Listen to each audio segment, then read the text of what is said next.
Well, hi everyone. Welcome to this self-knowledge course. Um, Today we have a very important lecture. Today we are going to talk about this self-observation.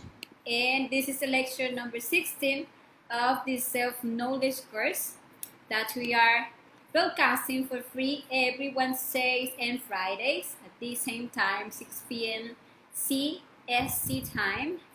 And well, today we are going to delve into this topic that is one of the most important tools that we give in this self-knowledge course, because it's the one that will allow us to know our inner world, to observe what is happening inside of us, and to achieve that way radical changes within ourselves. So that is actually the objective of today's lecture, knowing and developing the sense that allow us to achieve a radical transformation.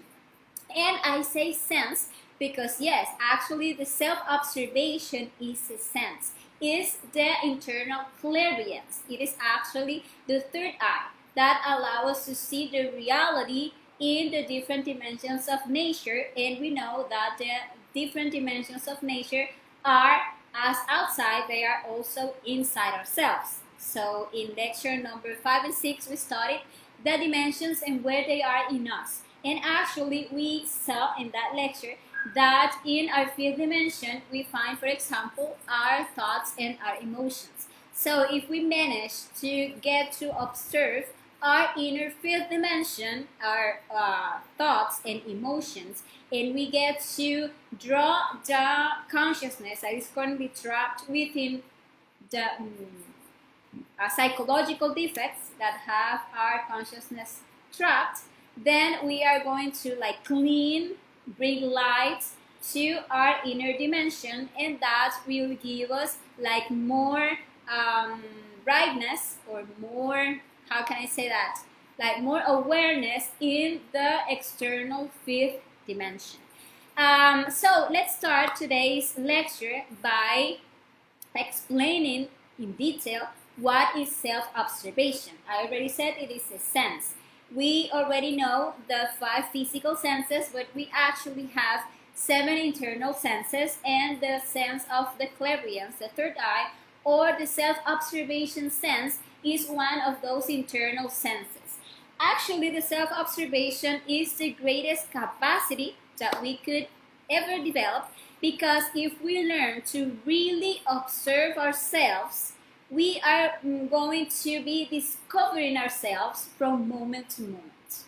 And if we get to discover ourselves from moment to moment through the intimate self-observation, we can get to make real changes in ourselves, real changes in our ways of thinking, feeling, acting, and expressing ourselves. And so we will be able to awaken our consciousness and develop it.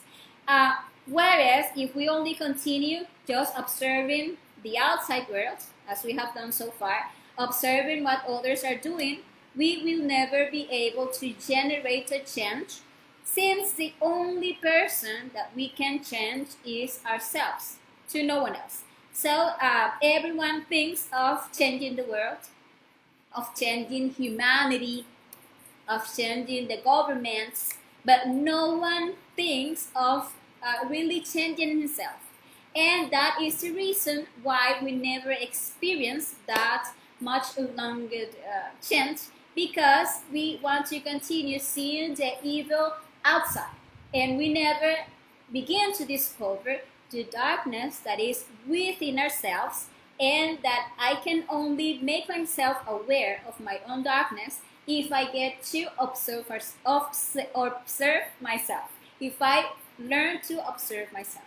So, the only person I can change is myself. And I will never change myself if I keep focusing on the outside world, on what others do, wondering how others think or feel. But I will change myself if I learn to direct my attention towards my interior, And that is the self-observation, to get to observe what am I doing, what am I saying, how am I thinking, how am I feeling, and why.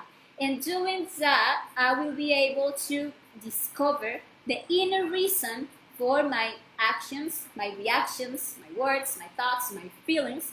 And by discovering all this inside of me, I will have the chance to transform myself, because I will have the way to eliminate my wrong ways of being.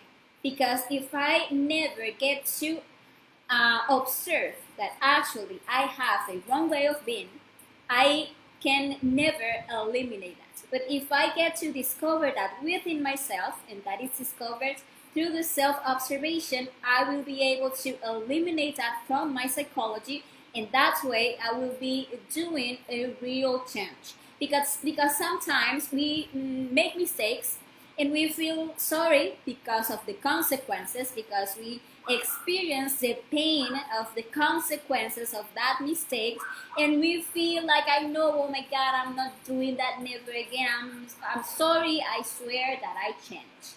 But that is not real, because we are just acting by a different way of being at that moment. The way of being of feeling sorry, of feeling, I don't know, afraid, etc. But actually, the inner self, the psychological self that made me make that mistake is still alive. It's just like hidden now. And when time passes, and that is like everything gets, everything passed, and I forgot about that, about all the pain that I caused, and I forgot about everything, and I feel the desire again, I'm going to make the same mistake, because that psychological self is still alive, because I didn't observe that in my interior, and I didn't eliminate that. So actually, changing is eliminating the psychological self that made me commit that mistake. That is changing.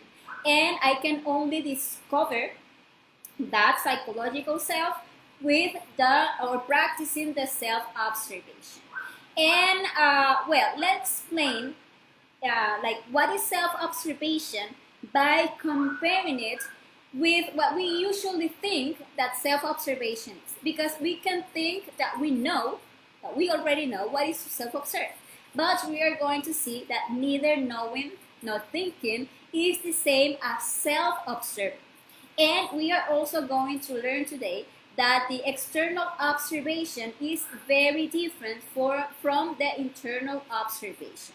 So I invite you to join me and analyze and reflect on this topic to reach a clear understanding on what self-observation really is.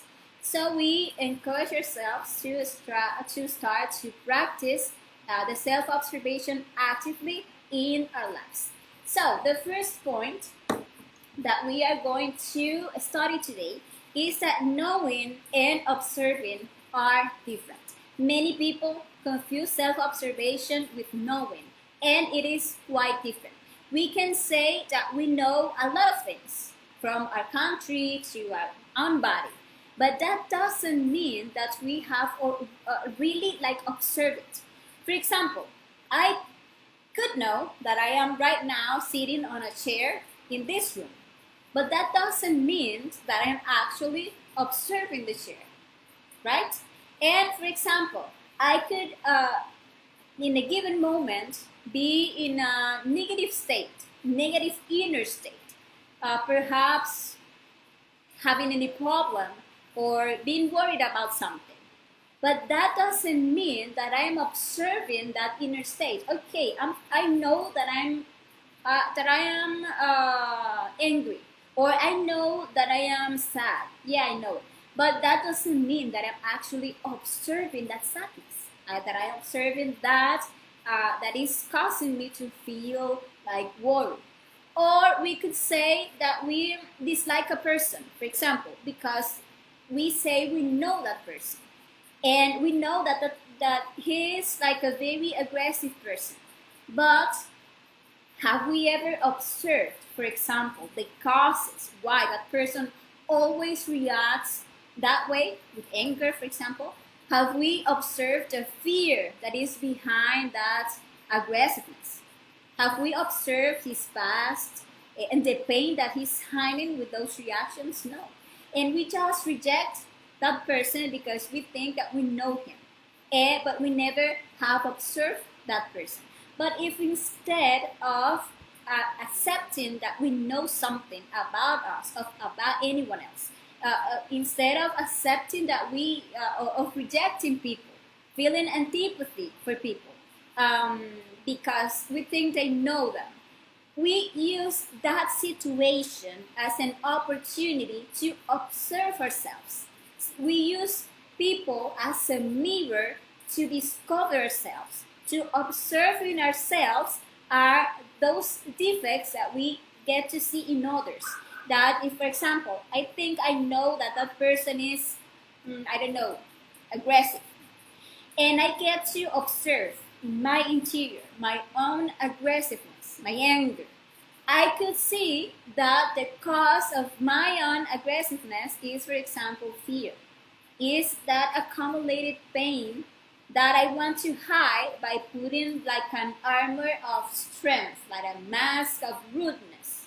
And so by observing myself, I can reach an understanding that cannot reach by simply believing that I know something or that I know someone. In that way, by observing myself and eliminating my own defects and rescuing the wisdom, I can make a change inside of me and I will get an understanding about others. And instead of hating them, of rejecting them, I'm going to be able to understand people and to forgive people. So actually knowing and observing are different, but knowing and self-observing are even more different. Self-observation is 100% active. For that reason, it's a way of changing oneself. It requires a conscious effort. Self-observation is not something passive that is going to happen just because. No. Self-observation requires that we make a conscious effort to direct our attention in our interior, to judge myself. While knowing is something passive. Knowing is not like an act of attention. We even make the mistake of when we think that we know something, we just stop observing it because we already know it and we don't pay more attention to that. And we stop discovering things as we did before. For example, when we were kids, we used to like observe everything in detail because we wanted to discover what is behind everything. We wanted to discover the reason behind things.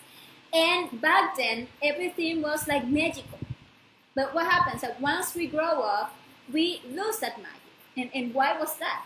Because we started to assume that we already know things, that we already know about everything, and we stop observing things. So we stop discovering them, and we stop discovering like the magic that manifests in all things in the everyday life. And we did exactly the same with ourselves. We created our personality as we studied in the previous lecture, and now we think that we know ourselves and we no longer observe what is going on with us, what is going on in our inner world. Why are we thinking like this? Am I feeling this way? Why am I acting all the time this way? Why am I reacting this way? What is going on? What is moving inside of me? So the attention, when it's directed towards our interior, is something positive, is something active that leads us to discover ourselves at any moment, in any given circumstance. So that is why we must develop this sense of self-observation, and we do so by making the constant effort of sending our attention to our interior, to at any given moment, from moment to moment, be observing what is going on inside us. That way, we are going to get to know ourselves in every situation of life. And if we start living this way, every single thing that happens to us in our life will become a great opportunity to discover ourselves, to discover all the different ways of being that lies in our interior, discover our own ways of reacting, the causes of those reactions, and then make a change. So we are not going anymore against people or against situations, but against every wrong way of being that we found in our interior, because we are going to discover that they are the real causes of everything that, or every bad things that happen to us. And well, the second thing that we are going to study today, thinking and observing are also very, very different. Anyone can think about himself whatever he wishes, but this doesn't mean that he is actually self-observing. I could think about myself anything. I could think about myself that I'm a very loving person, but probably I haven't observed that beside that loving attitude hides, for example, a fear of being lonely, or hides a tyranny, because now I want that the loved one love me back. Yes, or that he's all the time with me, and now that loved person cannot leave whenever he wants, because if he do so, I will cry, I will feel miserable, and I will try to make him feel miserable. And if I get to, by self-observing, discover that, I am going to realize that I'm not that loving person that I think that I'm actually a tyrant, dressed, or yes, with this mask of a loving person. I just think I'm a loving person, but I'm not. But if I never self-observe, and if I never discover what is behind this loving person, I will never get to change myself, and I will never become a real loving person. Or I could think about myself, to give you another example, that I am a very honest person, and that other people are the dishonest, that the government is a thief with their taxes, or the service companies, or the bankers, or or that guy that stole from store last week. Yeah, all they are thieves, but I am very honest. But am I really, have I really observed my own thief self?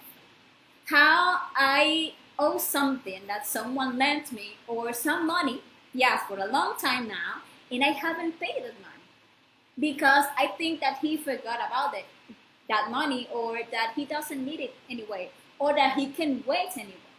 And I can think about myself that I'm actually very honest, but I never observe, or I never stop to self-observe the reaction of my dishonest self.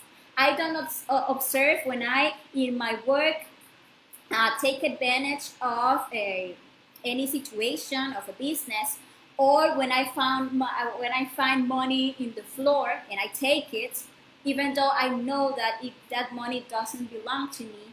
So we can think anything about ourselves, but that doesn't mean that we are actually self-observed. So we need to differentiate between knowing, between thinking, and between self-observing. I hope that this is making you clear what is really the self-observation. Self-observation is to see our different eyes, our different psychological selves, or ways of being in action. And for that, we need to divide all the time our attentions between the observer and the observed, right? When we are self-observing, that division is there. The 3% is the observer is the 3% of our consciousness. which is like the part of awareness that we all have. That will always be the observer side. Our consciousness that is manifesting here, observing the 97% of our essence that is actually trapped within all our different ways of being that manifest in our thoughts, in our emotions, in the sensations of our body, in the desires that we feel, in the reactions they manifest in everything we say, in everything we do. And there, that is like the observed side, the psychological difference. So we can see that this requires actually a dynamic attention. It requires to put our conscious part in activity at all times so that it acts like a constant observer of what is moving on in our inner world. And when we get to, by self-observing, discover that a psychological defect is manifesting because, okay, right now I am thinking about something, but I decide to actively observe those thoughts. And I get to realize that they are actually thinking lustful things. So I get to discover that is not my consciousness. That is using my intellectual center. It's actually the defect of lust. And if I discover that, I must eliminate it because the psychological death or the elimination consists of those 3 steps. Discover the defect wherever it is moving, if it is in our mind, if it is in our emotion, if it is in our sex, if it is in our actions or in our words, discover it, and we discover it with the self-observation. The second step will be to understand that it is a defect, and we get to understand it by judging ourselves. So, if I am feeling something, but if I think, oh no, that feeling is very good, it's actually lust that I'm feeling. But I think, oh no, it is very good, something like, wow, yes, too good. I'm not going to eliminate it. But if I actually get to understand that emotion that I think is so good, it is actually lost. It is actually, it's going to make me commit a mistake, to make me harm myself or others, to make me harm my own energy. That is actually a defect that has struck a portion of my consciousness and that is feeding on my emotional energy, then I already understood that it is a defect. So the next step is very simple. It's just eliminate it. And how are we going to eliminate it? By asking our own divine mother, which is the part of love of our consciousness, that is the one that has the power to disintegrate every psychological defect that we get to comprehend. We are going to ask her mentally, Divine Mother, eliminate this defect, just like that. And we are going to experience how that emotion just disappears because we already observed the defect, which is that is the one that have that essence trapped there, and we already understood it is a defect, and we have appealed to that powerful force, which is the love of our consciousness, to get rid of it, to eliminate it. And that is the psychological death. So the self-observation is the main step. So I want to give you like an example of doing this. Let's say that we are walking on the street, and we see something that is attractive to us. In that situation, if we are self-observing, we can easily discover the manifestations of that defects of loss in each one of our centers. We see at that moment, when looking at that person that is so attractive sexually to us, we discover the sensation that moves in our sexual center. You see how our sexual center gets active. We observe at the level of our instinctive center, we observe the attraction, we observe the anxiety, or even the frustration that we feel at that moment. At the level of our emotional center, we can feel all those butterflies that are actually the manifestation of the defect of lust that is feeding on our emotional energy, making us feel that we are, oh my God, so in love of that person that we don't even know. And at the level of our intellectual center, in our mind, we can observe how immediately we start thinking on that person. We start like idolizing that person, imagining, fantasizing things with that person, a scenario where we are doing things with that person, that we are marrying that person, or that we are already having sex with that person, or we are looking that person naked, etc. And all of that are, and all of them are details of our loss that are manifesting in our intellectual center, in our mind. And if we observe our motor center, we can actually even get to hear how there are voices that are telling us to do things, to say hi, I don't know, to show ourselves, I don't know, to comb our hair so that person like to call the attention of that person, or we are walking towards that person and saying something like funny so that person like I don't know, feels some attraction towards us. And all of those, if we are self-observing, we can discover. And if we judge ourselves, we are going to see that it is not our consciousness that is manifesting, that is actually the defect of lust that only wants to go and satisfy our desires with that person. And if we are actually self-observing and we are understanding those are defects, and we are practicing the psychological death and asking our Divine Mother to eliminate all of those reactions, all of those manifestations of our defects, we are going to be rescuing a lot of essences trapped in that defect of lust. We are going to avoid making a mistake. We are going to know how to act in that situation with our consciousness, how our consciousness will act in that situation. And well, if for example we have a partner and that one that is manifesting is an adulterous self, that we are actually going to cheat on our partner by flirting with that person, we are going to avoid making that mistake. And if we, for example, all the time are harming every partner that we have, because we always end up by cheating on that person because we have that lustful self.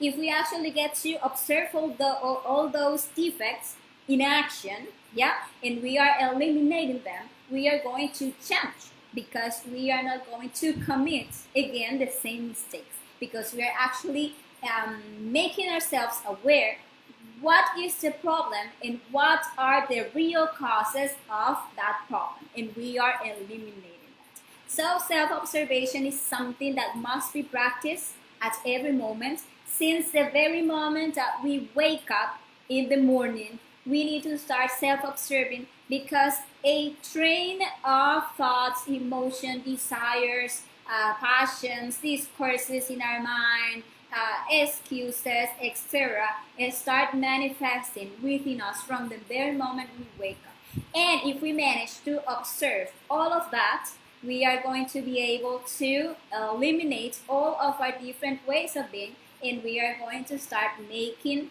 real and radical changes in ourselves, and we are going to start to awaken our consciousness, because our consciousness is currently trapped within all those many ways of being that live in our interior. Well, something else that I want us to study today, is that there are two worlds, and they are both different. One is our external world, and the other one is our internal world.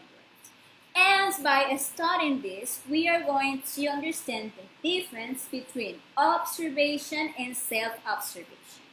Our external world comprises everything that is outside of our physical body.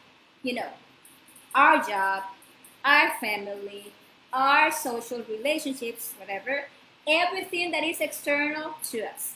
And we can experience this external world by observing it, by the observation, by directing our attention outwardly to the exterior world through the window of the five external senses. So we actually observe the external world with our touch, with our sight, with our hearing, with our smelling, and with our taste.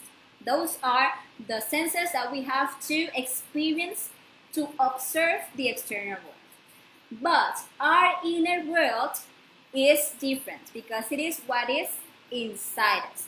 And there we find our different ways of being. There we find our feelings, our thoughts, our ideas, our emotions, our desires, our hopes, our disappointments, etc.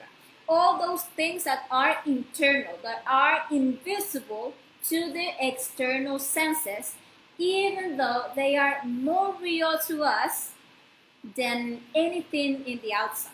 Our internal things are actually more real to us many times that even the dining room table or the furniture in our living room. Because who can tell that the grief that we are feeling at a given moment is not real, or that the thoughts that we have in our mind are unreal, right? They are for us very real. But this inner world can only be perceived through the sense of inner self-observation, which is to direct our attention inwards, within ourselves. And for that purpose, you can see that the external perception senses are useless. But this sense, our third eye, or our sense of self-observation, is currently atrophied in most people by lack of use. Most people start these studies and they try to start self-observing, and they realize that it is not so easy for them to discover all the psychological defects. They can get to discover like, yes, I saw that, yeah, I saw the manifestation of the anger. Yes, I saw that was laziness. Yes, I saw that was greed. Yes, I saw it, like that was impatience. And why is so hard for people to self-observe? Because that sense is currently atrophied. There is no another word that I could use for this. Because of the lack of use, it is atrophied. Like when you have a muscle, that you haven't used for a long time, and you try to start using it again, and you see that it is like, oh my God, so hard to move it. It's because it is atrophied because you haven't used that muscle in a long time, and you need to start like making exercises and moving it slowly and making therapy, so this return to be like that you can use it again. The same with the sense of self-observation, because as we have become so fascinated with this external world, and we believe that the most important thing is what is outside, and we actually believe that the happiness we are going to have to find it by getting something external, we forgot that it is the opposite. Since the external is only a reflection of the internal, of what is inside us, that is outside, as it is inside, it is outside.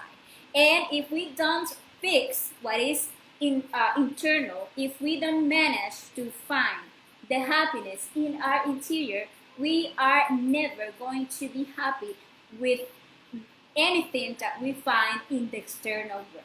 No matter the circumstances in our lives, we are going to be unhappy because we are unhappy internally. We are never going to be abundant. I think to have like stability, economic stability, if we internally are miserable people. So I hope that you get to understand that actually what is important is the self-observation, that we need to develop the self-observation if we really want to experience changes within ourselves that are going to reflect into changes in our external world. The two, the inner world and the outer world, or the internal world and external world, are verifiable from experience. And you can experience the outer world by observing, as I was saying, and the inner world by self-observing.